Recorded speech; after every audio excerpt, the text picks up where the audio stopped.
Hello friends, मैं हूं अमरदीप और आप देख रहे हैं आपका चैनल श्योर शॉर्ट एकेडमी। दोस्तों, जैसा कि आप लोग जानते हैं, इस चैनल पे मैं यूपीएससी और बीपीएससी से रिलेटेड गाइडेंस प्रोवाइड करता हूं on behalf of my own journey of preparation. दोस्तों, मैंने इस चैनल का नाम जैसे कि बता रखा है पहले भी कि मैं श्योर शॉर्ट एकेडमी रखा हूँ, क्योंकि हम जब भी ये स्टेट पीसीएस या यूपीएससी के लिए तैयारी करते हैं तो हम रैंडम प्रिपरेशन करने लगते हैं और इतना बड़ा ओशियन ऑफ सिलेबस है या ओशियन ऑफ बुक्स बता दिए जाते हैं जिसमें हम दौड़ते रह जाते हैं, दौड़ते दौड़ते डूब जाते हैं या कई बार पार नहीं कर पाते हैं। मैंने ये चैनल इसी पर्पज़ से बनाया था कि जो whatever you are preparing वो एक डायरेक्शन में हो जिसमें श्योरिटी आपको हमेशा नज़र आती रहे। अभी पिछले लेक्चर में मैंने बताया था कि कैसे यूपीएससी क्वेश्चंस बनाता है और प्रिपरेशन कैसे करते हैं। उसी सीरीज़ को आगे क्रम में बढ़ाते हुए मैंने बताया था कि 3 चीज़ें बताई थी कि प्रीवियस ईयर क्वेश्चन, सोर्सेज कब फिक्स करना और रिवाइज करना है। रिवाइज करते करते आपको कंसोलिडेट करना है, ठीक है ना। तो ये चीज़ें मैं आप लोगों को, और करंट अफेयर्स के लिए मैं नेक्स्ट लेक्चर में बताऊंगा कि करंट अफेयर्स के लिए स्पेशली मैंने क्या मेथोडोलॉजी इन्वेंट किया है प्रिपेयर करने के लिए। तो मैं लास्ट लेक्चर के बारे में थोड़ा सा ब्रीफ में बता दूं कि लास्ट लेक्चर में मैंने बताया था कि क्वेश्चन कैसे यूपीएससी फॉर्म करता है। तो पहले बताया था कि उनके पास एक डाटाबेस है, उस डाटाबेस से क्वेश्चन बनाते हैं। जैसे डाटाबेस में पॉलिटी, इकोनॉमी, ज्योग्राफी सब्जेक्ट होगा और उन्होंने अपने उस डाटाबेस से क्वेश्चन बनाते होंगे कि आप प्रेसिडेंट से क्या पूछना है या पार्लियामेंट से क्या पूछना है, या ज्योग्राफी में आपको ओशियन से क्वेश्चन पूछना है, क्लाइमेट से क्वेश्चन पूछना है, सोयल से क्वेश्चन पूछना है, या जो भी उनके अपने डाटाबेस है उनसे क्वेश्चन पूछते हैं। दूसरा तरीका था कि ABCD ऑप्शन दिए हुए हैं और जिस ऑप्शन में नॉन ऑफ दीज दिया हुआ है और उसका आंसर अगर नॉन ऑफ दीज है तो उस क्वेश्चन का आंसर अगर नहीं मिला तो नेक्स्ट ईयर वो उससे क्वेश्चन बनाते हैं कि एक्चुअली वो था क्या, उनको आंसर चाहिए अपने क्वेश्चन का, ठीक है ना। तीसरा मेथड ये बताया था कि ABC बाकी जो 3 ऑप्शंस हैं उनसे वो क्वेश्चन बनाता है यूपीएससी के मेथडोलॉजी, क्योंकि वो सारा डाटाबेस से ही हैक कर रहे हैं।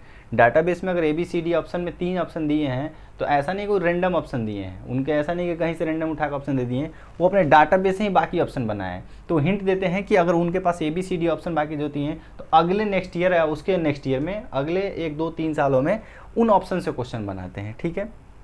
चौथा मैंने बताया था कि क्या होता है कि जिस क्वेश्चन के बारे में उन्होंने पूछ दिया है पहले से, जैसे PVTG होता है, particular vulnerable tribal group, tribe से क्वेश्चन हर साल आता है, एवरी ईयर और अल्टरनेटिव ईयर PVTG या ट्राइबल से क्वेश्चन, ट्राइब से क्वेश्चन आता है। तो किसी साल उसका बेसिक्स पूछा तो उसके बाद अगर उन्होंने पूछ दिया PVTG से 2019 में पूछा था और 2020 में फिर से पूछा तो इसका खूब डिटेल में पूछा, मतलब जिसके बारे में पहले से क्वेश्चन पूछ दिया है अगर उसके बारे में अगली बार पूछने जा रहा है तो बहुत माइक्रो लेवल पे और बहुत डीप नॉलेज उसके बारे में पूछेगा। तो आप उस टॉपिक को डीपली प्रिपेयर कर लें, ठीक है ना। इससे लोग कहते हैं कि बहुत टफ पूछ रहा है, बहुत डीप PhD लेवल का पूछ रहा है, वैसे नहीं पूछता है। PhD लेवल का डीप लेवल या ज़्यादा गहराई उसी से पूछता है जो ऑलरेडी वो पूछ चुका है, मतलब वो हिंट दे चुका है कि मैं इससे क्वेश्चन पूछता हूँ तो आप उसको प्रिपेयर कर लीजिए, ठीक है ना। पांचवा मैंने बताया था कि किसी भी कोई भी जो उनके डाटाबेस में जो सिलेबस में मेंशन है और वो अगर क्वेश्चन करंट, अगर वो टॉपिक करंट अफेयर्स में किसी तरह से न्यूज़ में है, ज़्यादा कंट्रोवर्शियल न्यूज़ में है, या वो 100वां साल मनाया जा रहा है या 50वां साल मनाया जा रहा है तो उनसे क्वेश्चन वो उठा के पूछ लेता है। छठा पॉइंट बताया था यूपीएससी का जो मेंस का क्वेश्चन है उस मेंस के क्वेश्चन से वो प्रीलिम्स का क्वेश्चन बनाते हैं और प्रीलिम्स के क्वेश्चन से भी मेंस का क्वेश्चन बनाते हैं। मैंने ये चीज़ें देखी है, ऑब्जर्व किया, एनालिसिस में पाया है। मैं उस पर भी वेबसाइट पे काम और कर रहा हूँ, बहुत ज़्यादा टाइम लग रहा है उसमें क्योंकि सारा डाटा उसमें डालना, मैं खुद ही मैनुअली वर्क कर रहा हूँ। अभी मैं किसी सॉफ्टवेयर या किसी इस तरह के वेब डेवलपर को हायर नहीं कर पाया हूँ because of so many reason. तो क्योंकि मेरे पास कंटेंट है और मैं उसको किस तरह से रिप्रेजेंट करना चाहता हूँ उस वे में मैं अपने आप को इस वेबसाइट पे अरेंज कर रहा हूँ। 7वां पॉइंट मैंने बताया था कि न्यू क्वेश्चन पूछता है लोग। ये न्यू क्वेश्चन क्यों पूछता है? न्यू क्वेश्चन इसलिए पूछता है ताकि लोग ये ना समझ पाएँ, यूपीएससी की ट्रेंड को ना पकड़ पाएँ और कहेंगे कि यूपीएससी अनप्रेडिक्टेबल सर्विस कमीशन है और कुछ भी पूछता है। तो ये चीज़ें न्यू क्वेश्चन पूछता है। लेकिन न्यू क्वेश्चन यूपीएससी पूछने का सबसे बड़ी खासियत क्या है कि वो दिखने में लेंदी लगते हैं लेकिन वो अगर बढ़िया से उसको पढ़ा जाए तो आंसर उसका मिल जाता है।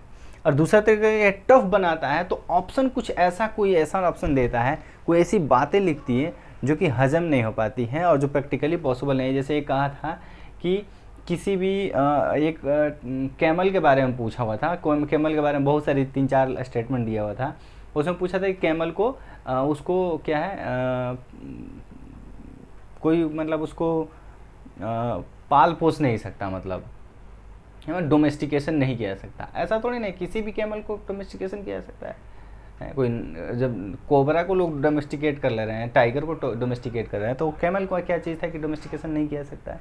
तो उस ऑप्शन से क्वेश्चन कर रहा था। ये क्वेश्चन पूछता है कि क्या नाम है कि ओबीसी कैटेगरी में 60% से ज़्यादा पॉपुलेशन के लोग हैं और वो एग्रीकल्चर में इन्वॉल्व है। नहीं, 50% से कम है लोग ओबीसी कैटेगरी से।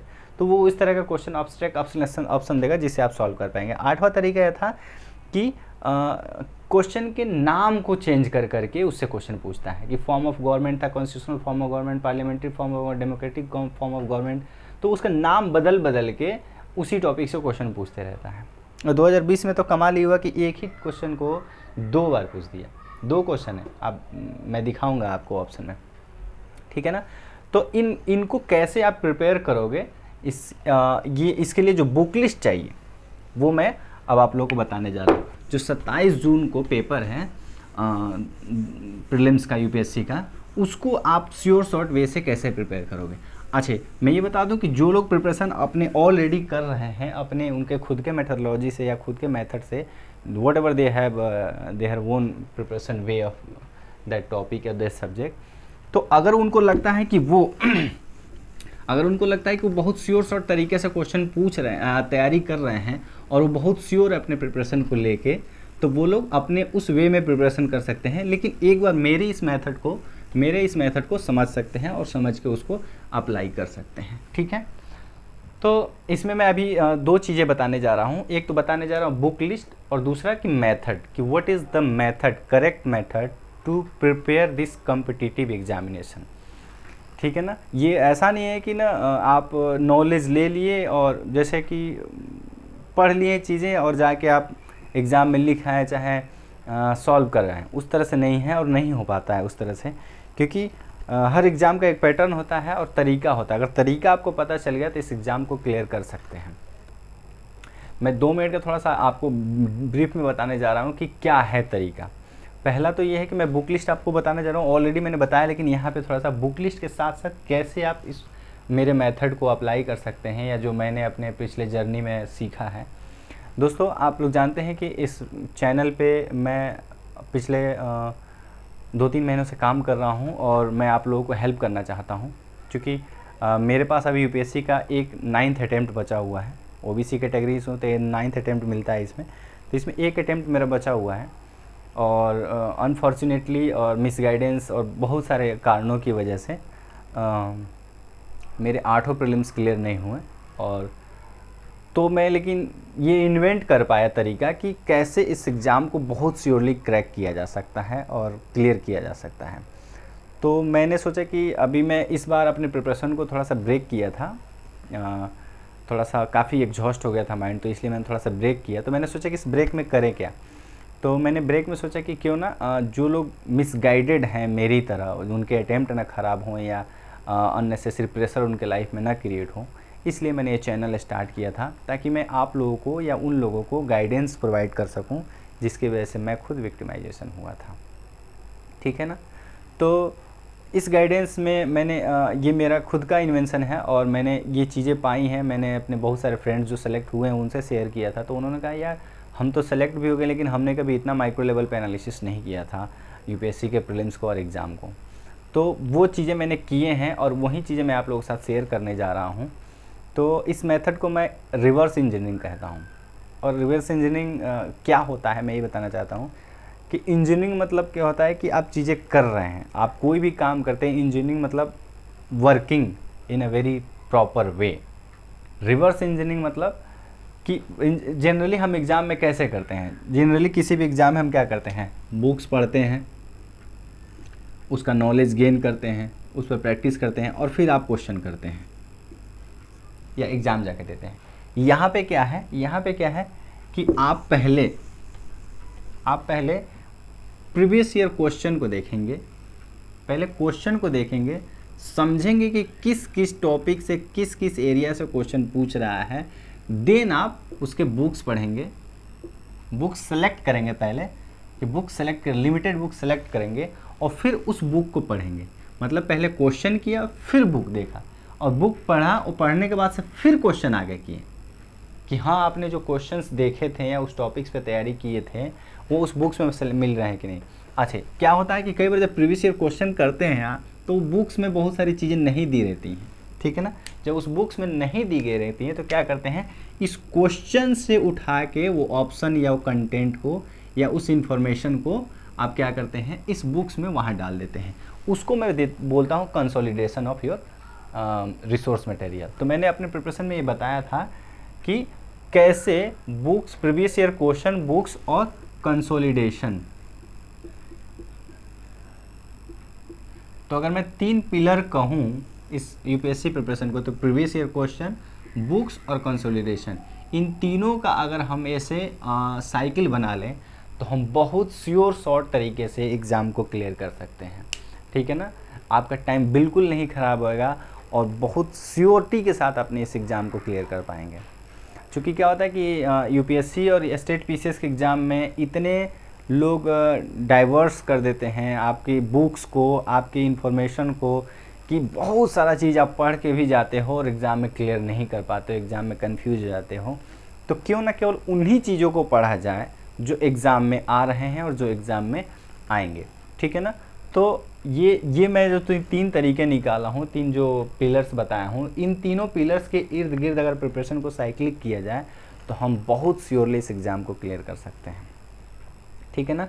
तो श्योरिटी, मैं इस चैनल का श्योर शॉर्ट एकेडमी इसीलिए नाम रखा हूँ कि जो भी कुछ भी पढ़ेंगे हम श्योर शॉर्ट तरीके से पढ़ेंगे और श्योर शॉर्ट रहेंगे कि हाँ जो हम पढ़ रहे हैं वो एग्ज़ाम में आए हुए हैं या तो आएंगे, ठीक है ना।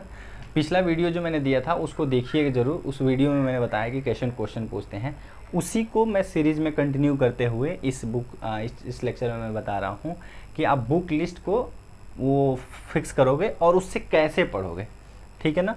तो अभी मैं बुक लिस्ट के लिए हम पे बताने जा रहा हूँ। वैसे मैंने एक वीडियो और बुक लिस्ट का बना चुका हूँ, वो मैंने पीपीटी पे बनाया हुआ था, उस पर ओबीएस पे मैंने बनाया हुआ था। उसमें मेरा थोड़ा सा वीडियो नहीं दिख रहा था, उसमें बोर्ड नहीं था, तो अभी मैंने बोर्ड लिया है। तो मैं सोच रहा हूँ कि इस पे आप लोगों को बताऊँ। तो आप पहला क्या करोगे, पहला सब्जेक्ट है, यहाँ पे मैं लिखता हूँ सब्जेक्ट और यहाँ पे लिखूँगा बुक्स, लिमिटेड बुक्स, मतलब मिनिमम इनको ही पढ़ने। अच्छा एक चीज़ और बता दूं कि ये जो बुक लिस्ट है वो बुक लिस्ट सबसे मिनिमम है, यही पढ़ना, इससे ज़्यादा नहीं पढ़ना, क्योंकि ज़्यादा पढ़ेंगे तो याद नहीं रह पाएगा। ह्यूमन कैपेसिटी का एक लिमिट है, यूपीएससी को भी पता है, हर एग्ज़ाम को भी पता है कि ह्यूमन ब्रेन का एक लिमिटेड कैपेसिटी है, उसी रेंज तक वो काम कर सकता है, रिमेंबर कर सकता है, याद रख सकता है चीज़ें। इसीलिए लिमिटेड सोर्सेज मैंने बताया है और इसी को केवल करना है। लेकिन एक फ़ायदा क्या होता है कि हो सकता है कि जो मैं बुक लिस्ट बताऊँगा उस बुक्स में, और ये पॉसिबल भी है कि किसी एक बुक में 100% नहीं मिलेंगे, लेकिन 80 to 90% चीज़ें आपके उस बुक्स में मिलेंगी। जो नहीं मिलेंगी वो प्रीवियस ईयर क्वेश्चन से उसमें उठा के हम डाल लेंगे, तो क्या होगा कि हम उसको 100% कर लेंगे, ठीक है ना। इस बात को समझिए कि ये जो बुक लिस्ट में बताने जा रहा हूँ, इस बुक्स में क्वेश्चंस आए हुए हैं और इसी बुक से क्वेश्चन सॉल्व होते हैं, ठीक है ना। तो मैं सब्जेक्ट वाइज यहाँ पे बताने जा रहा हूँ कि ये सब्जेक्ट लिस्ट है, ये सब्जेक्ट मैं एक तरफ बना लिया और एक तरफ मैंने बुक लिस्ट बता दिया। तरीका भी साथ साथ बताते चलूँगा कि कैसे कैसे आपको करना है।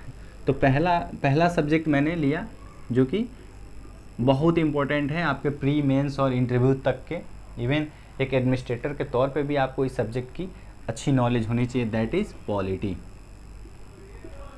पॉलिटी आपका सब्जेक्ट है, ठीक है ना। इस पॉलिटी के लिए जो आप बुक पढ़ेंगे वो पढ़ेंगे एम लक्ष्मीकांत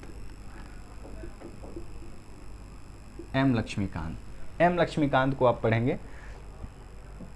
इस एम लक्ष्मीकांत को बाइबल ऑफ पॉलिटी कहा जाता है यूपीएससी के लिए। इट इज़, क्योंकि आप डायरेक्ट क्वेश्चन आते हैं, मतलब कट कॉपी पेस्ट उसके लाइन रहते हैं और उसको पढ़े रहेंगे तो डायरेक्ट आते हैं। तो आपने क्या किया, फिक्स कर लिया पॉलिटी के लिए लक्ष्मीकांत को आपने फिक्स कर लिया। अब कैसे किया, अब इसको फिक्स करने के बाद से क्या किया कि प्रीवियस ईयर क्वेश्चन को यहाँ पे देखें। प्रीवियस ईयर क्वेश्चन 2011, ज़्यादा पुराना नहीं देखना है, 11 से लेकर 20 तक का, ये मैं लिस्ट दूंगा और मैं अपने वेबसाइट पे इसको डाल रहा हूँ। और जब मैं वेबसाइट को डाल दूंगा, तैयार हो जाएगा, तो उसको मैं पढ़ाऊंगा, बताऊंगा, क्वेश्चन से दिखाऊंगा कि कैसे क्वेश्चंस हैं। और रिपीटेशन, यूपीएससी में कहते हैं लोग रिपीटेशन है, बहुत रिपीटेशन होता है। इवन 90-80% रिपीटेशन होता है। मैं बता रहा हूँ आप लोगों को, देखिएगा अब वो मैजिक दिखाऊंगा उसी तरह। इसीलिए मैं इस कंटेंट को, वेबसाइट पे कंटेंट को मैं खुद ही अपना रीऑर्गेनाइज कर रहा हूँ अपने वे में, कि जिस तरह से मैं आप लोगों को बता सकूँ, सिखा सकूँ कि ये इस एग्ज़ाम को हम बहुत श्योर शॉर्ट तरीके से कर सकते हैं। ठीक है ना। तो अब क्या करेंगे, पहले प्रीवियस ईयर क्वेश्चन देखेंगे 11 से 20 के बीच में, उसमें देखेंगे कि क्वेश्चन क्या क्या आए हैं, और फिर उस लक्ष्मीकांत के पेज वाइज जाके हम उसको पढ़ेंगे। इसमें देखेंगे कि वहाँ पे मार्क कर देंगे, और बुक में भी हम मार्क कर देंगे कि ये क्वेश्चन 2011 में आया है, चाहे 2013 में आया है, 2015 में आया, इस तरह से हम उस बुक में भी मार्क कर देंगे, उसको टॉपिक को पढ़ लेंगे, वहाँ पे हो गया। और यही साइकिल चलते रहेगा। बहुत लोग रिकमेंड करता है कि टेस्ट सीरीज करने के लिए या मतलब प्रैक्टिस करने के लिए। आप टेस्ट सीरीज प्रैक्टिस करने से क्या होता है, मेरे को तो मिसगाइडेंस लगा था, ठीक है ना।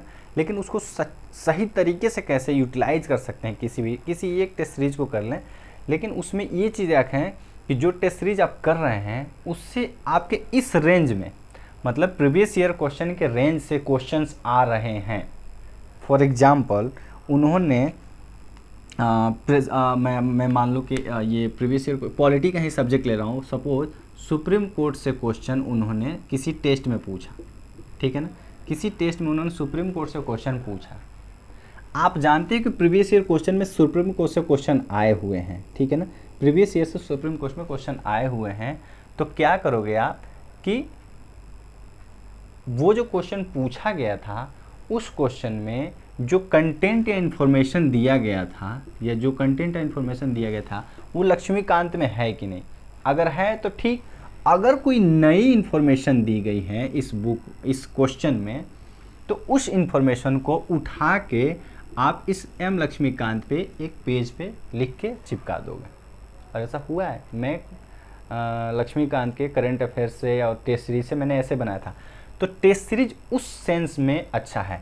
सपोज वो किसी ऐसे रैंडम चीज़ों के बारे में, किसी रैंडम पॉलिटी या किसी ऐसे चीज़ों के बारे में पूछ दे रहे हैं टेस्ट सीरीज में, जो पॉलिटी का सब्जेक्ट तो है, इवन लक्ष्मीकांत में भी है, लेकिन वो कभी यूपीएससी नहीं पूछा है, तो आप उस टॉपिक को अवॉइड कर सकते हो, इग्नोर कर सकते हो। लेकिन किसी भी एक टेस्ट सीरीज को पूरा का पूरा ब्लाइंडली करना कि पूरा कर लिया उसका सारा आंसर, ये पॉसिबल है ही नहीं, याद ही नहीं हो पाएगा आपको। लेकिन आप टेस्ट सीरीज को करने से दो फायदे हो सकते हैं। टेस्ट सीरीज करने के दो फायदे हैं। टेस्ट सीरीज तब करें जब पहले ये जो मैं बता दे रहा हूँ तब करें, या इसको ज़्यादा इम्फोसाइज करें। इस जो मैंने मेथड जो आप लोगों को बता रहा हूँ, इसको 80% वेटेज दें और 20% आप जो टेस्ट सीरीज कर रहे हैं उसको दें। मतलब 80% आप इसमें मास्टर हैं, इस पे एम्फेसाइज किए हुए हैं, और इसके बाद से आप 20% दूसरे टेस्ट सीरीज, किसी भी टेस्ट सीरीज की भी बात कर रहा हूँ मैं, शायद नाम लूँगा तो कॉपीराइट या कुछ इस तरह का इशू आ जाएगा, इसलिए मैं नाम नहीं ले रहा हूँ। कुछ हैं यूट्यूब के या चैनल्स के इस तरह के होते हैं नियम कानून, तो इसीलिए मैं नहीं बता रहा हूँ। तो ये तरीका है आप लोगों को ये करना है, ठीक है ना। टेस्ट सीरीज़ के मैं देखता हूँ कि मेरे हिसाब से टेस्ट सीरीज़ के दो फायदे हो सकते हैं केवल और केवल। पहला तो ये बताया कि जो नया इन्फॉर्मेशन, आपको न्यू इन्फॉर्मेशन मिल जाएगा। अब न्यू इन्फॉर्मेशन न्यू इन्फॉर्मेशन कोई किसी नए चीज़ का न्यू इन्फॉर्मेशन नहीं, उस एग्जिस्टिंग टॉपिक का अगर कोई न्यू बात हो गई या कोई नई इन्फॉर्मेशन हो गई या कोई नई चीज़ें पता चल गई कि सुप्रीम कोर्ट से रिलेटेड वो कोई नई चीज़ें कोई आया है करंट अफेयर्स में, कोई नया लॉ बन गया या कोई सुप्रीम कोर्ट का कोई वर्डिक्ट आ गया या कुछ ऐसे इंसिडेंट हो गए, तो वो जो न्यू इन्फॉर्मेशन है उसको आप इस लक्ष्मीकांत में उठा के डाल लोगे। तो इससे क्या फ़ायदा हो रहा है कि आप इस बुक को तो आपने फिक्स कर लिया, लक्ष्मीकांत को आपने रिसोर्सेज को फिक्स कर लिया, अलाइन कर लिया अपने प्रीवियस ईयर क्वेश्चन के साथ, और जो टेस्ट सीरीज दे रहे हो इससे जो न्यू इन्फॉर्मेशन मिल रही है उसको इसमें डालते जा रहे हो, तो कंसोलिडेशन भी आपका होते जा रहा है। यहाँ कंसोलिडेशन होते जा रहा है और यहाँ टेस्ट पेपर भी करते जा रहे हो। और दूसरे टेस्ट पेपर का जो फ़ायदा है, पहला और दूसरे टेस्ट पेपर का फ़ायदा है वो आपकी स्पीड की पता चल जाती है। या तो आप कोचिंग में जाके दे रहे हो तो भी ऑफलाइन, लेकिन आज के डेट में तो कोविड में तो कोई जा नहीं रहा है, तो आप या तो ऑनलाइन कर रहे हो या तो प्रिंट आउट निकाल के आप घर पे खुद टेस्ट कर रहे हो, तो टेस्ट भी कर रहे हो, घर पे भी कर रहे हो, तो 2 घंटे नहीं 1 घंटा 45 मिनट, 1 घंटा 45 मिनट आप लगाओ उस टेस्ट पेपर पे टाइम, 15 मिनट रखो बाकी चीज़ें गोले वोले या बाकी टाइमिंग के लिए। 1 घंटा 45 मिनट का अलार्म लगाओ, अलार्म लगा के उस 9 से 11 जो भी टाइम आपका कंफर्ट लगे और उस प्रेशर जोन में सॉल्व करने की कोशिश करो। लेकिन याद रखें कि जो आपने इस पैटर्न्स पे, जो आपके इस प्रीवियस ईयर क्वेश्चन लक्ष्मीकांत, इससे इसके साइक्लिक में इंफॉर्मेशन है, वो क्वेश्चन आपके होने चाहिए। जो कोई नए क्वेश्चन है या जो नहीं हो पा रहा है उसके लिए बॉदर नहीं करना है, क्योंकि यही देखा मैंने टेस्ट सीरीज यही क्या करते हैं कि बम्बारमेंट ऑफ इंफॉर्मेशन कर देते हैं which is beyond the capacity of human brain और any aspirants to remember that thing. तो इसीलिए सब चीज़ों के बारे में टेंशन नहीं लेना कि उन्होंने ये पूछा मेरे से नहीं हुआ। अगर मैं कह रहा हूँ कोई टेस्ट सीरीज़ दे रहे हैं, आप सब्जेक्ट वाइज भी दे रहे हैं, पॉलिटी मान लो पॉलिटी का ही टेस्ट सीरीज आपने दिया और टेस्ट सीरीज में दिया और आपके 80 मार्क्स भी नहीं, मतलब ये समझ लो 40 मार्क्स आ रहे हैं, लेकिन 40 मार्क्स जो आए हैं वो प्रीवियस ईयर क्वेश्चन में जो आए हुए हैं वो अगर आप सॉल्व कर पाए हो, और बाकी समझ लो 40 मार्क्स मतलब 160 मार्क्स का क्वेश्चन आप नहीं कर पाए हो, अगर वो 160 मार्क्स रैंडम चीज़ें हैं तो आपको बॉर्डर नहीं करना है।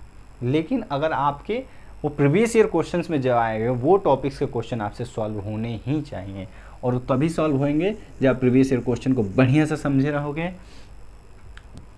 और स्टेटमेंट मैं बता रहा हूँ, एक स्टेटमेंट पूछा गया था पॉलिटी में जो यूपीएससी कई बार ऑप्शन में ही घुमा के डाला था। स्टेटमेंट था कि जैसे आप जानते हैं कि हमारा जो पार्लियामेंट है वो पार्लियामेंट क्या है, 3 लोगों से मिलके बना होता है, राज्यसभा, लोकसभा एंड प्रेसिडेंट, ठीक है, इन 3 लोगों से बना हुआ है।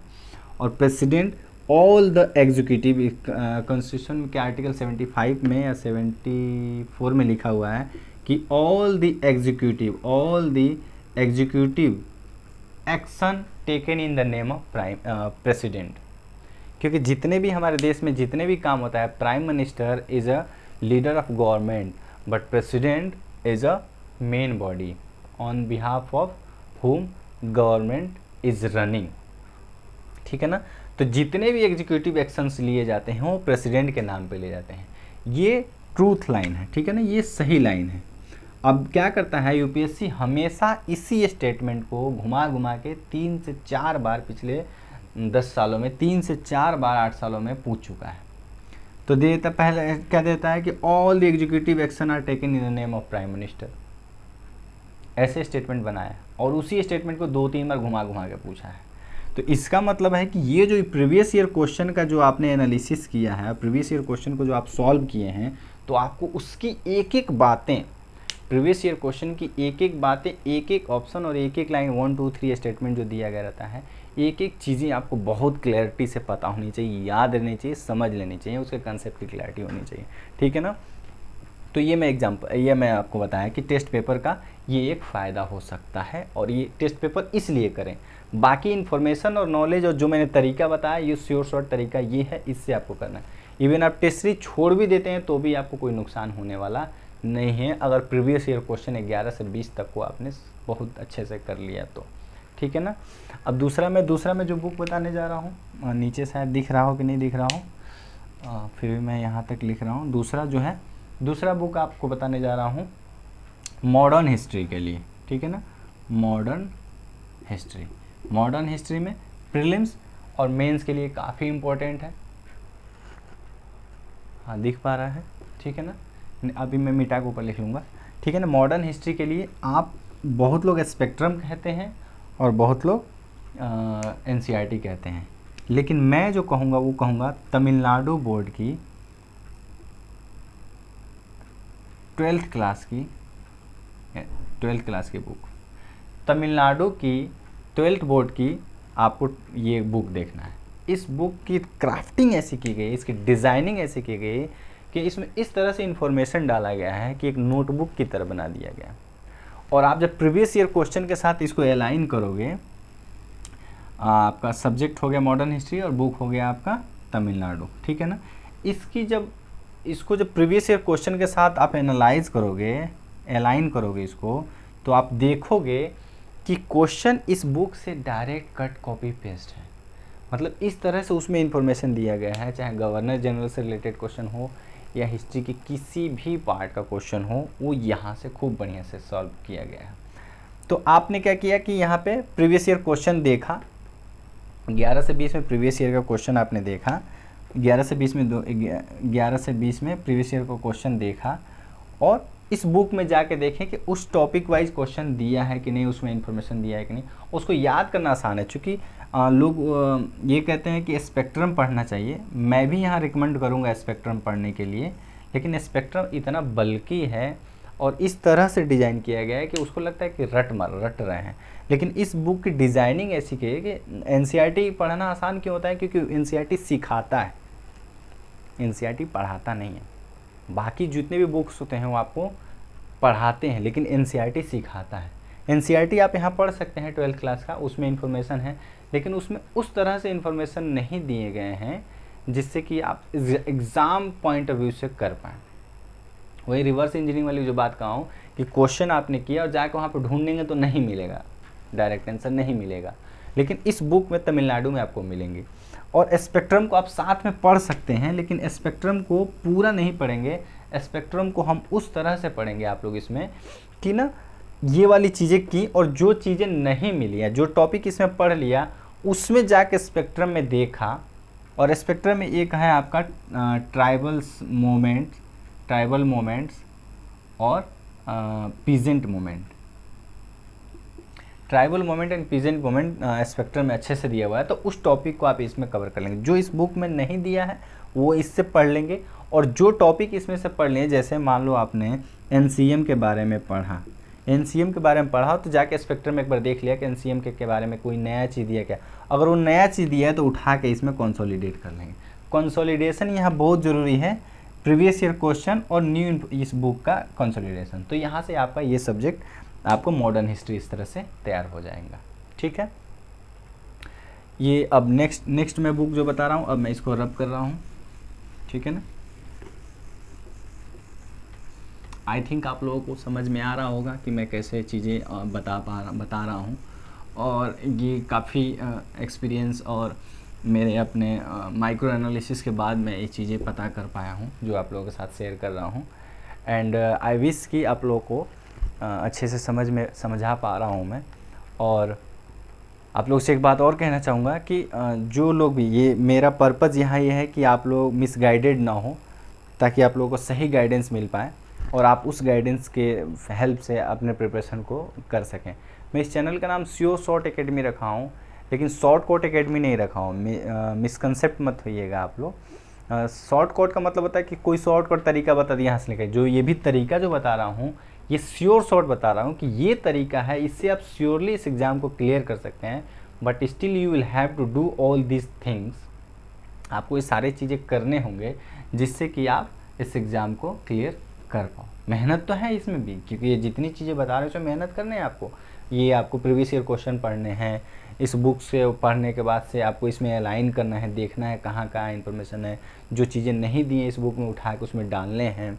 और दूसरी बात की जो टेस्ट पेपर कर रहे हैं आप, तो टेस्ट पेपर से नहीं चाहिए, तो ये सारी चीज़ें इसमें उठा के डालना, तो मेहनत तो है ही, मेहनत तो करना ही है, क्योंकि मेहनत का तो कोई सब्स्टिट्यूट है नहीं। But the way you are doing hard work is different. अगर सही तरीके से आप कर रहे हैं उस दिशा में मेहनत, तो आप सक्सेस मिल जाएंगे और बहुत श्योरली आप इस एग्ज़ाम को क्लियर कर पाएंगे। श्योर शॉर्ट में इसलिए कहता हूँ क्योंकि इससे एक फ़ायदा ये होने वाला है इस मेथड से, इस जो मैं बता रहा हूँ आपको, इसमें आप हमेशा एनर्जाइज और मोटिवेटेड रहेंगे कि whatever things you are reading, whatever things you are studying, वो कहीं ना कहीं या तो एग्ज़ाम में आया हुआ है या तो आने वाला है। तो आप रेंडम प्रिपरेशन नहीं कर रहे हो कि मतलब लक्ष्मीकांत उठाकर रेंडमली पढ़ने लग रहे हैं, स्पेक्ट्रम उठाकर पढ़ने लग रहे हैं, कोई टेस्ट पेपर कर रहे हैं, क्योंकि आपको ऑर्गेनाइज होना पड़ेगा। एक प्रॉपर वे में ऑर्गेनाइज होकर आपको अपने प्रिपरेशन को करना होगा, जिससे डायरेक्शन आपको पता चलती रहेंगी। और एक समय आएगा, एक टाइम आएगा कि चीज़ें आपके पास सारी एक तो कंसोलिडेशन हो गया आपका इन्फॉर्मेशन का, आपने वे पता चल गया, और आपको पता है ये क्वेश्चंस आते होते हैं, सारे ऑप्शंस आपको पता हुए हैं प्रीवियस ईयर क्वेश्चन के, तो आपको ये श्योरिटी भी रहती है कि जब एग्ज़ाम में आएंगे बहुत सारे क्वेश्चन। एक क्वेश्चन था मेरे को याद आ रहा है,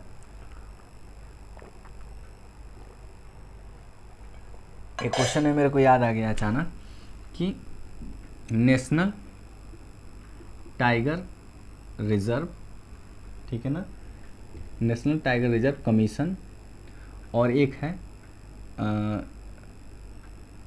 नमामि गंगे कमीशन। इन दोनों के जो चेयरमैन होते हैं वो प्राइम मिनिस्टर होते हैं, प्राइम मिनिस्टर होते हैं इनके चेयरमैन। यूपीएससी कई बार 3 से 4 बार इसी ऑप्शन को घुमा घुमा के कभी कभी प्रेसिडेंट बता दिया है, कभी उस स्टेट का जिस कहता है कि जिस स्टेट में गंगा बहती है उस स्टेट के सीएम उसके चेयरमैन होते हैं, या जिस स्टेट में वो टाइगर रिजर्व है उसके सीएम होते हैं।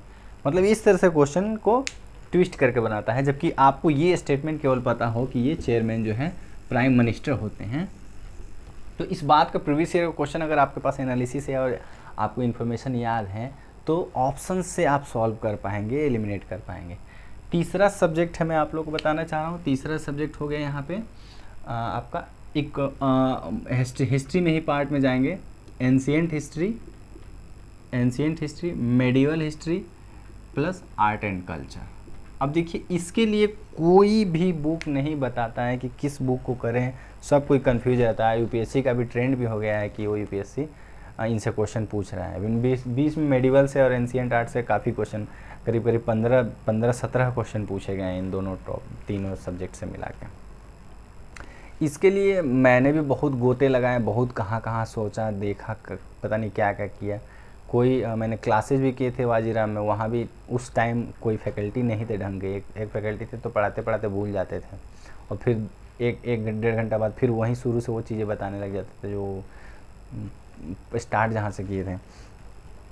तो शायद वो बैड टाइम ही था अपना कि अपने साथ उस तरह की चीज़ें हुई। तो मैंने सोच समझ के जो लिस्ट निकाले हैं, इसके लिए मैं बुक्स बताऊंगा, 2 बुक्स। पहला 11th क्लास की तमिलनाडु की बुक, और 11th क्लास की ही एनसीईआरटी की बुक जिसका नाम है फाइन आर्ट। मैं बता रहा हूँ इन 3 टॉपिक से, एंशिएंट से, मेडिवल से और आर्ट एंड कल्चर से अगर 17 क्वेश्चन आते हैं फॉर एग्जांपल, तो इसमें आप 15 क्वेश्चन कर पाएंगे श्योरिटी के साथ, केवल इन 2 बुकों से। 2 क्वेश्चन क्यों नहीं कर पाएंगे? क्योंकि ये जो 2 क्वेश्चन हैं जैनिज्म और बुद्धिज्म के होंगे, जैनिज्म और बुद्धिज्म के होंगे, जिसका मेरे को अभी भी सोर्स पता नहीं चला है कि वो कहाँ से यूपीएससी पूछ रहा है। तो इसका तरीका है, इन जैनिज्म और बुद्धिज्म से रिलेटेड पता करने का तरीका क्या है कि प्रीवियस ईयर क्वेश्चन में जो पूछे गए हैं उन टॉपिक को उठाया और गूगल करके सर्च कर लिया और देख लिया, उनके डिटेल्स के बारे में पूछ लिया। जैसे महायाना के बारे में पूछ रहा है, बोधिसत्व के बारे में पूछ रहा है, ठीक है ना, जैनिज्म के और कौन कौन से फॉर्म है उनसे पूछ रहा है, बुद्धिज्म कौन से फॉर्म है उनसे पूछ रहा है। तो वो उन चीज़ों को आप तैयार कर लेंगे तो ये 17 के 17 आप सॉल्व कर पाएंगे। लेकिन ये 2 क्वेश्चंस नहीं हो पा रहे, मैंने देखे उसमें नहीं है उतना इन्फॉर्मेशन और कहीं भी नहीं है। तो सब यहाँ सबसे बेस्ट तरीका क्या है कि 11th की तमिलनाडु पढ़ें, बहुत बार पढ़ें, 5, 6, 7 बार पढ़ें, लेकिन वही तरीका रहेगा, प्रीवियस ईयर क्वेश्चन को इसमें सिंक किया, इसको सिंक्रोनाइज किया, अलाइन किया उस प्रिपरेशन को, और इस तरह से वही मेथड वही रहेगा जो मैंने फर्स्ट पॉलिटी के लिए बताया, उसमें इसी तरह से इसको करना है, ठीक है ना। ठीक है, नेक्स्ट जो सब्जेक्ट है वो है आपका इकोनॉमी। इकोनॉमी के लिए लोग बहुत सारी चीज़ें कहते हैं, बहुत सारे बुक्स कहते हैं, मैंने देखा और समझा, तो इसमें मैं इसके लिए जो मैं बुक लिस्ट बताऊंगा उसमें मैं 2 बुक लिस्ट बताऊंगा। पहला बताऊंगा 9 से लेकर 12 तक एनसीईआरटी क्वेश्चन यहाँ से डायरेक्ट आते हैं, प्लस श्री राम सर के नोट्स। ये 2 बुक प्लस करेंट अफेयर से अपडेशन। ये करंट अफेयर्स वाला जो अपडेशन वाला पार्ट है वो मैं करंट अफेयर्स वाले लेक्चर में बताऊंगा कि करंट अफेयर्स से कैसे इकोनॉमिक के आप प्रिपरेशन को अलाइन कर सकते हो, ठीक है ना। तो 9 से 12 को आपको एनसीईआरटी पढ़ना और श्री राम सर का नोट्स है उसको पढ़ना। ये 2 क्वेश्चन यही तरीका होगा। प्रीवियस ईयर क्वेश्चन पहले देखा, समझा कि कहाँ से आ रहा है, क्या क्या आ रहा है, उसको एनसीईआरटी से और इस श्री राम सर के नोट से अलाइन करेंगे। क्वेश्चन वहाँ पे जाके मार्क भी करेंगे। एक मैं बता देता हूँ, आता है आपका कन्वर्टिबिलिटी,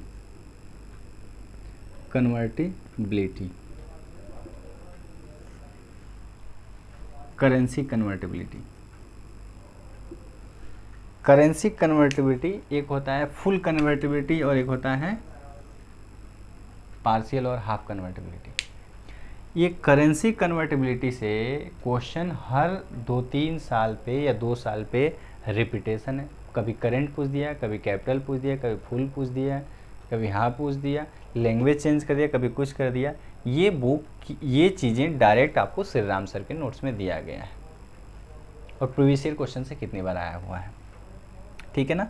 तो ये चीज़ें हैं आपको इकोनॉमिक्स के लिए, इस सब्जेक्ट को इस तरह से करना है। बहुत आसान है, बहुत अच्छे से सर ने लिखा भी है। ये तो इंग्लिश मीडियम के लिए है, हिंदी मीडियम का पता नहीं, आजकल सुन रहे हैं कि बहुत सारे जो वेबसाइट है उनको उसके ट्रांसलेट करके हिंदी में डाल दिए हैं। हिंदी इंग्लिश दोनों मीडियम के लिए आप देख सकते हैं। या अगर हिंदी मीडियम के लिए कोई आपको पढ़ना है, बुक्स पढ़ना है, तो वो मैं तो एक सुना था कि दत्तम एंड सुंदरम है कोई, वो उनकी हिंदी में बुक आती है, उससे काफ़ी क्वेश्चन लड़ जाते हैं। लेकिन मैंने उस बुक को नहीं देखा है।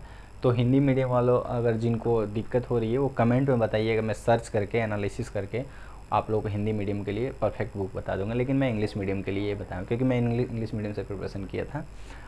मीडियम का भी बड़ा लोचा है यहाँ पे। मैं क्या था, जब मैं इंजीनियरिंग कर रहा था तो मैं 12th तक हिंदी मीडियम में ही था, और जब मैं इंजीनियरिंग गया तो इंजीनियरिंग में पूरा मैथमेटिक्स में इंजीनियरिंग होती है, इंजीनियरिंग की पढ़ाई हिंदी में होती नहीं है। तो छोटी सी एक स्टोरी बता रहा हूँ आप लोगों को कि ओवरऑल जो फर्स्ट सेमेस्टर का जो मेरा मार्क्स था वो 52% था, और I was a highest scorer in mathematics. तो मैथमेटिक्स में मैं टॉपर बन गया और बाकी सब्जेक्ट्स में आपके ओवरऑल मेरे परसेंटेज 52% ही रह गए। कारण था इंग्लिश हिंदी मीडियम का ही था। लेकिन फिर मैंने उस पर काम चालू किया और इंग्लिश भी सीखा, टेक्निकल वोकैब बढ़ाया, टेक्नोलॉजिकल वोकैब बढ़ाया, बढ़ाते करते 4th ईयर तक जाते 74-75% तक ले गया था अपने स्कोर को।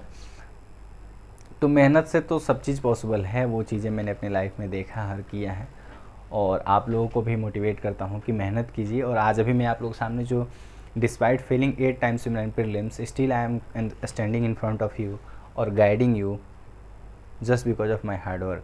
मैंने जो मेहनत की है उसी बिहार पे, उसी नॉलेज के बिहार पे मैं आप लोगों को हेल्प कर पा रहा हूँ। जैसा कि स्वामी विवेकानंद ने कहा था कि आप जब मेहनत करते हैं किसी चीज़ को अचीव करने के लिए, तो अगर जीत जाते हैं तो आप लीड करते हैं, you become a leader and leading करने लगते हैं, फिर आपके पीछे पीछे लोग चलने लगते हैं। और जब आप हार जाते हैं तो आप गाइड करते हैं, because the information, the knowledge you have gained on behalf of which you are guiding people that they go through this way, वो मैं कर रहा हूँ, ठीक है ना। तो मैं अभी आपको अपने आप को फेलियर के कैटेगरी में नहीं काउंट करता हूँ, बट मैं लर्न किया हूँ। बट एक एग्ज़ाम में मैंने फेल किया हो, और तो उस एग्ज़ाम को सीखा भी है मैंने, बट मैंने अभी एक अटैम्प्ट रखा है, वो अटैम्प्ट मैं ज़रूर क्लियर करूँगा, क्योंकि अब चीज़ें जान गया तो फिर तो छोड़ नहीं सकता मैं।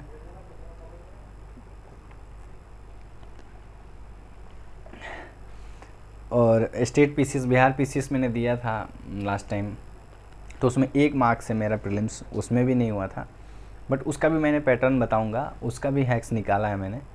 तो क्लियर तो होएंगे तो सारे एग्ज़ाम होंगे इकट्ठे, बट अभी मैं आप लोगों को गाइड करने में थोड़ा सा पूरा एनर्जी लगा रहा हूँ, और अपने प्रिपरेशन को मैं ऑर्गेनाइज भी कर रहा हूँ टुगेदर विद दैट, ताकि when I am going to take next year attempt, जब 2022 वाला जब मैं अटैम्प्ट लेने जाऊँगा तो मैं भी काफ़ी अच्छे से ऑर्गेनाइज होकर प्रिपेयर हो गया रहूँगा और उस एग्ज़ाम को मैं क्लियरली कर पाऊँगा, श्योर शॉर्ट तरीके से कर पाऊँगा। तो मैं क्या बता रहा था, हाँ, तो स्कोर किया जा सकता है और इससे क्वेश्चन पूछता है, ठीक है ना। और नेक्स्ट मैं एक सब्जेक्ट और बता दूँ, 5वां सब्जेक्ट, वो आपका सब्जेक्ट होगा ज्योग्राफी का।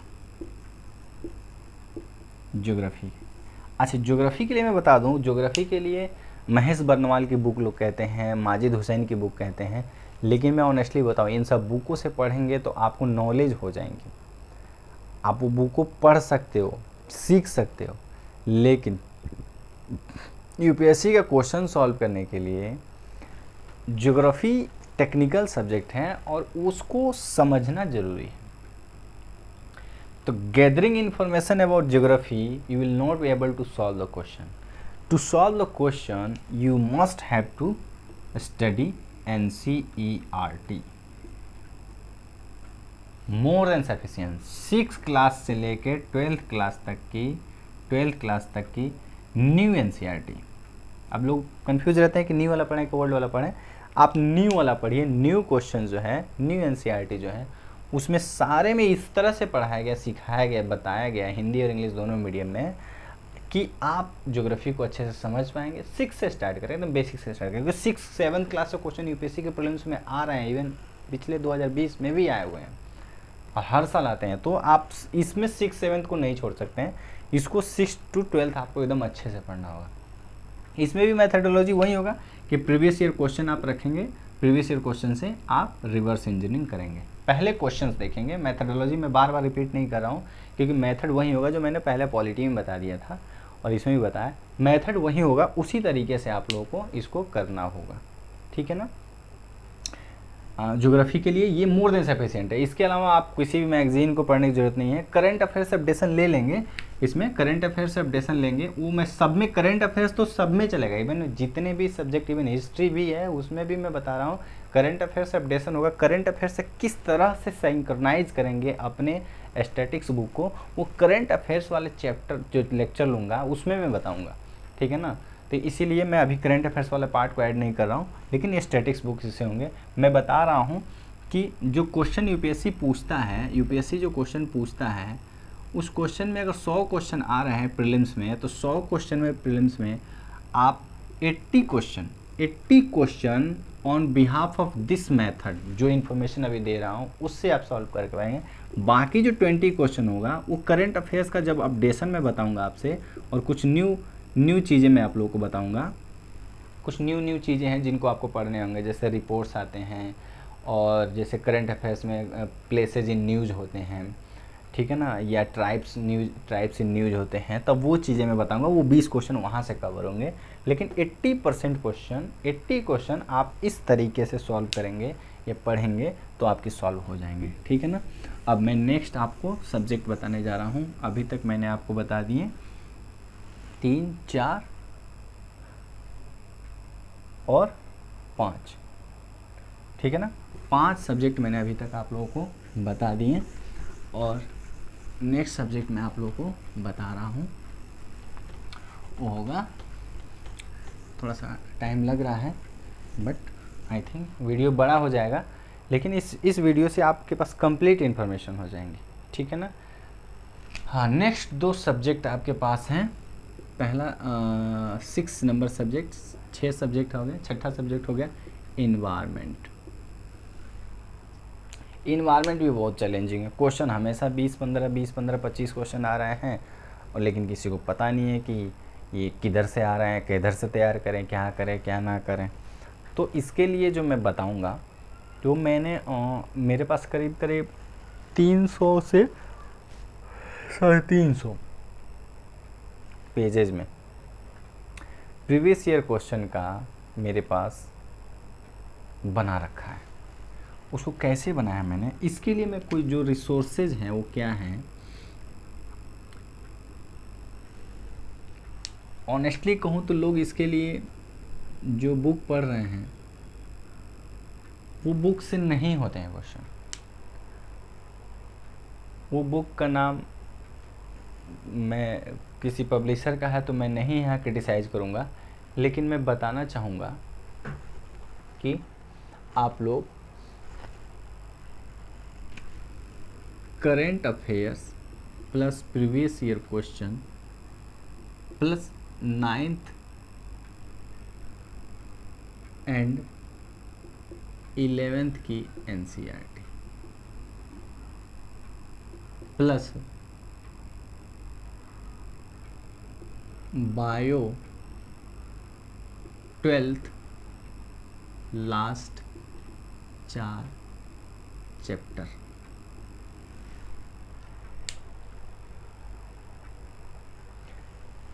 इसके लिए थोड़ा सा चैलेंजिंग है। इस करंट इन्वायरमेंट को पढ़ने का एक थोड़ा सा अलग तरीका है। आप बायो क्लास NCERT जो है, bio NCERT last 12th class की लास्ट 4 चैप्टर को पढ़ लेंगे। 9th और 11th के NCERT जो दिया हुआ है ज्योग्राफी का, 9th और 11th का जो NCERT ज्योग्राफी का दिया हुआ है वो इन्वायरमेंटल ज्योग्राफी है, तो वहाँ से भी क्वेश्चंस आते हैं। लेकिन मोस्ट डोमिनेटिंग पार्ट होता है आपका ये करेंट अफेयर्स और प्रीवियस ईयर क्वेश्चन। अगर मैं कहूँ 25 क्वेश्चन आते हैं इन्वायरमेंट से, तो 25 क्वेश्चन में इन 2 एरिया से मिला के 20 क्वेश्चन होंगे और इन 2 एरिया से मिला के 5 क्वेश्चन होंगे। और ये भी होंगे ना तो ये कहीं ना कहीं इनसे टच जरूर होंगे, प्रीवियस ईयर क्वेश्चन से टच जरूर होंगे, एकदम न्यू नहीं होगा। प्रीवियस ईयर क्वेश्चन को मैं इसलिए एनालिसिस एम्फेसिस कर रहा हूँ क्योंकि प्रीवियस ईयर क्वेश्चन से मैं ऑनेस्टली बताऊँ आप लोगों को, बहुत क्वेश्चन ट्रेस होते हैं, भयंकर रिपीटेशन होता है। मैं क्या बताऊँ आप लोगों को, मैं जब मैं वो वाला जो टॉपिक बना रहा हूँ, ये क्वेश्चंस का जो तरीका जो प्रीवियस जो अपने वेबसाइट पे काम कर रहा हूँ, वो जो आपको विजनरी एकदम विजुअली दिखाऊंगा आप लोगों को, तो आप लोग दंग रह जाओगे कि यूपीएससी कितना रिपीट करता है और कितना इजी है और कितना श्योर शॉट आप तरीके से इस एग्ज़ाम को क्लियर कर सकते हैं।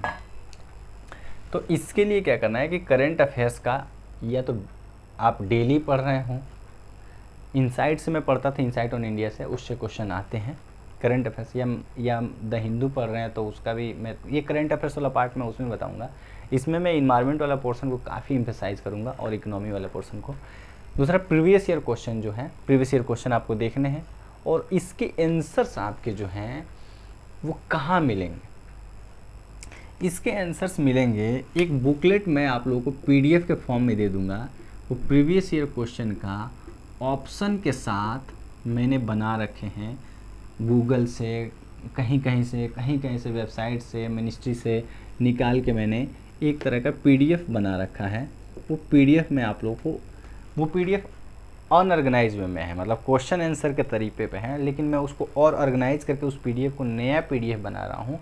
वो PDF आप लोगों को दूंगा, वो किसमें केवल प्रीवियस ईयर क्वेश्चंस होंगे। और जैसे ऑप्शन दिए हैं तो इसमें वही बताया ना मैंने कि ABCD ऑप्शन जो दिया हुआ है, ठीक है, ABCD ऑप्शन दिया हुआ है, तो मान लो इस साल A से क्वेश्चन पूछ दिया, क्वेश्चन पूछा और आंसर हो गया A, तो BCD जो बाकी ऑप्शन है उनसे क्वेश्चन यूपीएससी बनाता है इन्वायरमेंट से।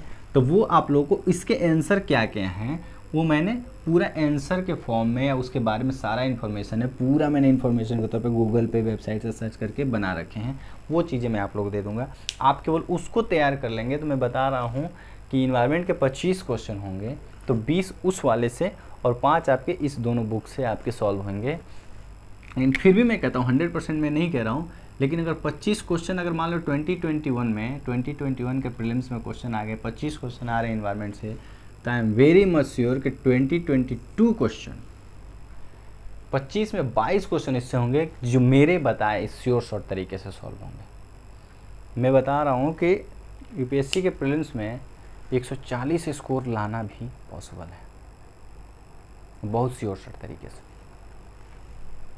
इसी मेथड से, ठीक है ना। और नेक्स्ट सब्जेक्ट है आपका, वो है साइंस, 7वां वो सब्जेक्ट है साइंस। साइंस से क्वेश्चन यूपीएससी किधर से पूछता है? साइंस का पूछने के पहले एनसीईआरटी से क्वेश्चन आते थे। इसके लिए जो आपका फिक्स रिसोर्स होगा, जो बुक होगा, वो आपका होगा one and only current affairs question plus previous year question.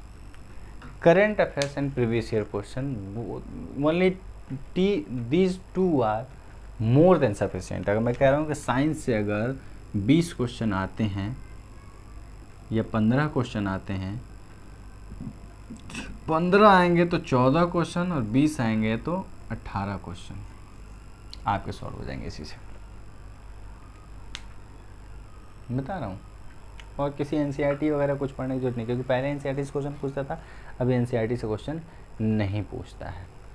ठीक है ना, ये हो गए 7वां। 8वां एक न्यू टॉपिक है यूपीएससी का क्वेश्चन पूछने का, वो है ज्योग्राफी से geographical places in news plus ocean plus middle east. यहाँ से क्वेश्चन कि कोई ज्योग्राफिकल प्लेस न्यूज में है, अब ऐसे कैसे ढूंढेंगे, नहीं ढूंढना है।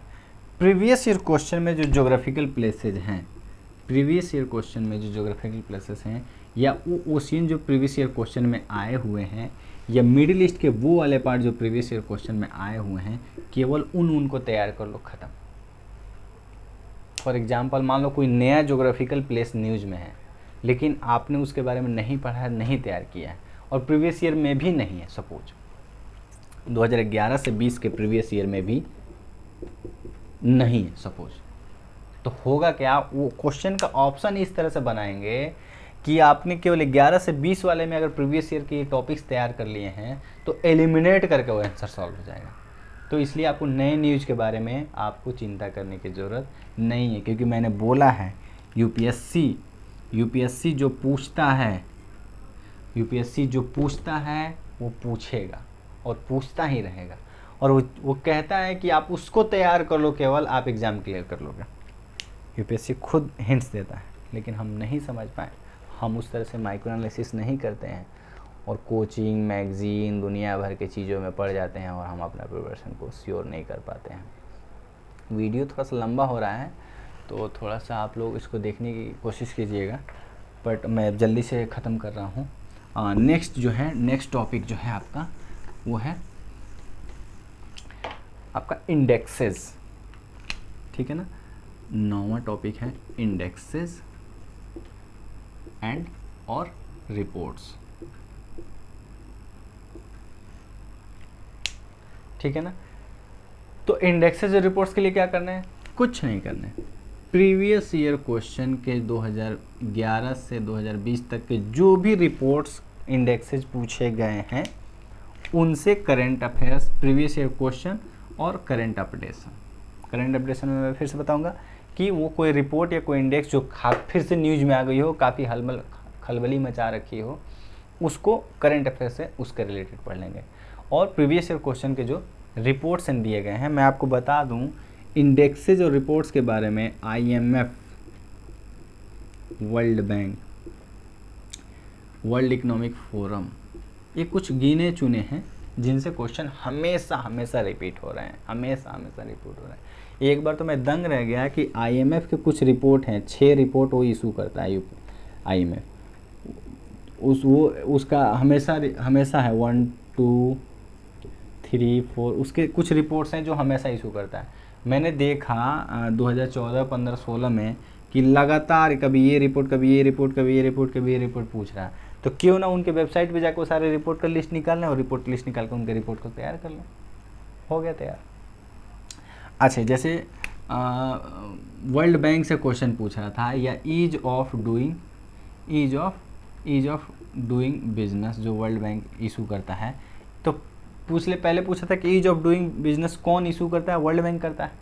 इस बार 2020 में क्या पूछा था, ईज ऑफ डूइंग बिजनेस में कौन कौन से चीज़ें इंडेक्स की गई हैं, मतलब किस किस चीज़ों को एम्फेसाइज किया गया है, डाला गया है ईज ऑफ डूइंग बिजनेस में।